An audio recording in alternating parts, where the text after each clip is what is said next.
Hello everyone, it is Homada Kemi, and today I want to talk about aggressors and some important clarifications when it comes to aggressors, how to use aggressors, how to make them as effective as possible. And again, this is mostly for my clan, The Chosen. Shout out to them, they're awesome. And really, I guess anybody else who just, who uses aggressors, because there's some things about aggressors that are kind of unknown and some things that most people probably aren't aware of when it comes to aggressors. There's common misconceptions about aggressors. Aggressors are complicated because they're different than your regular attackers. Aggressors are complicated, and there needs to be several things mentioned about aggressors. So most people have a general understanding of the basics of aggressors. The fact that they're defense or HP becomes their attack power. Let's go to for instance, my Dark Kraken. As most people know, she is like my favorite Astromon in the game. I love her. She is awesome. And her skills are aggression defense, which means attack power becomes proportional to max defense. Her 5-star skill is also aggression defense. Attack power becomes proportional to max defense. So, as a little bit of clarification, if some people don't understand this, please do not put any attack gems on your Kraken, your Dark Kraken, ever. Don't do it. It doesn't help them. It is useless. Attack gems are completely useless for aggressors, HP aggressors and defense aggressors. Do not put an attack gem on them for any reason. It is useless. It's more useless than putting a flat recovery gem on them. Honestly, I'm being serious. So yes, do never put an attack gem on an aggressor. It is useless. Always put defense gems, because again, the defense that they have increases their damage dealt. Attack does not. So, and I tested some interesting things here. And now I'm gonna go on to more things than just gems, because most people have a decent understanding about how to gem aggressors. But I want to talk about synergies and leader skills and attack up buffs, defense up buff, all of that. So first off, I'm gonna go talk about Light Nike, and I tried this. I tried putting Light Nike as lead and putting Kraken, and her team, and seeing if this leader skill worked. Her fighting spirit increases allies' attack power by 33%. And when I did this, my Kraken gained zero attack power. None. She didn't gain any. So that 33% attack power, it did not help her.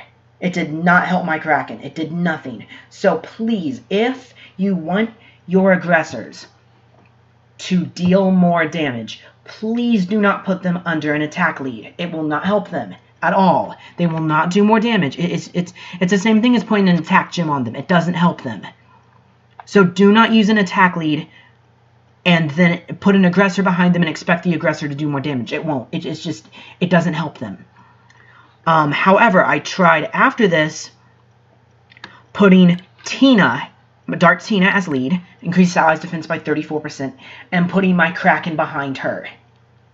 And this increased my Kraken's damage fairly significantly. So, if you want your Kraken to be tankier and do more damage, put a defense leader as lead, and then put your Kraken behind them. Particularly if you have your Dark Kraken's crit rate over 100%, put a defense lead. It will increase her damage by a lot. So, for aggressor, and the same thing with HP aggressors. If you have an HP aggressor like Light Hana, and you want her to do more damage, if you want Light Hana to do more damage, put an HP lead, and then put her in that team. She will do more damage. But never, for aggressors, never put an attack lead and put an aggressor behind that lead and expect them to do more damage. It doesn't work. Now, a couple other things I need to mention real quick. When you defense down a Kraken, let's say you defense down my Dark Kraken. It does not decrease her attack power at all. None. She still is going to do the same amount of damage as she's always done. It will decrease her tankiness. It will make her more susceptible to taking damage, just like any other mon. But it will not decrease her attack power. Her attack power will be just the same. It does nothing. In order for her to do less damage, you would have to attack down her like any other attacker. So no, if you defense down a Kraken, it does not reduce their defense and their attack. It does not work that way. So do not, if you're fighting a Kraken, do not try and defense down them and expect them to do less damage. It doesn't work. It's useless. One final thing that needs to be mentioned about aggressors that is very important. And again, like I mentioned, attack downing them will reduce their damage dealt, but not defense down. The only thing that defense down does is reduce their tankiness, makes them take more damage. But again, now the final thing I want to address is regarding healers in relation to aggressors, like Grass Hana.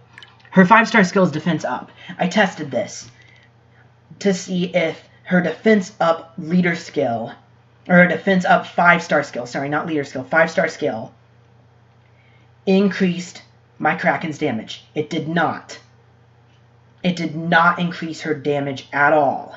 It increased her tankiness. And don't get me wrong, this is still a very good Astromon to run with a Dark Kraken, because defense up means they're going to be even more tankier and almost impossible to kill. But this does not increase their attack power. And I think this is because there's no HP up, and this would kind of be favoring aggressors. This would make aggressors kind of broken in a way to be able to have defense up and attack up at with the same skill.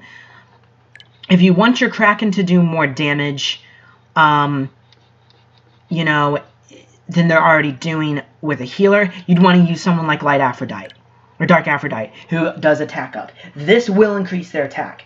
So while the leader skill, defense increases their attack, the 5-star healer skills, attack up will increase their attack, not defense up. I know it sounds weird. I know it's strange. It's just how it works. I've tested it. I know how it works. I know it's confusing, seems counterintuitive, but it's just how it works. And I think it's because it would just be too broken if defense up increases their defense and attack. One final thing I want to mention before I end this video, and that is Synergies. I'm going to go through this really quick. But when it comes to Synergies, this is something that I used to think was the case, and that I don't think is the case. Sisterhood, Ironclad Defense, Evo Power Level 2. It increases, all of these increase their defense when stacked upon each other to 21%. I originally thought that increased their attack power. It doesn't. I don't know why, but I tested it, and it didn't do anything. It didn't change. It did not increase their attack power. It increased their tankiness. So I'm not saying these synergies are bad or useless. No, they're still really, really good for aggressors.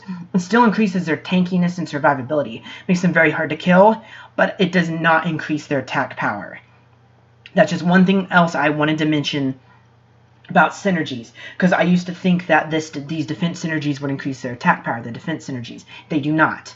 That was the thing I wanted to mention as well. So synergies-wise, it does not increase their attack power. The defense synergies do not. It increases their tankiness, though, so they're still good. They just don't increase their attack power. And so, yeah, really, that's basically it. My Kraken by herself dealt about 13.5k to the Bumblebee King when she was lead. When Dark Tina was lead, my Kraken dealt 15.5k. So just to give you a little bit of numbers real quick. So yes, the Protector Shield, this does increase their damage. So if you want a defense aggressor to have an increased damage, use Protector Shield. That increases their defense and it will increase their attack also. Thanks for watching. I hope this helped.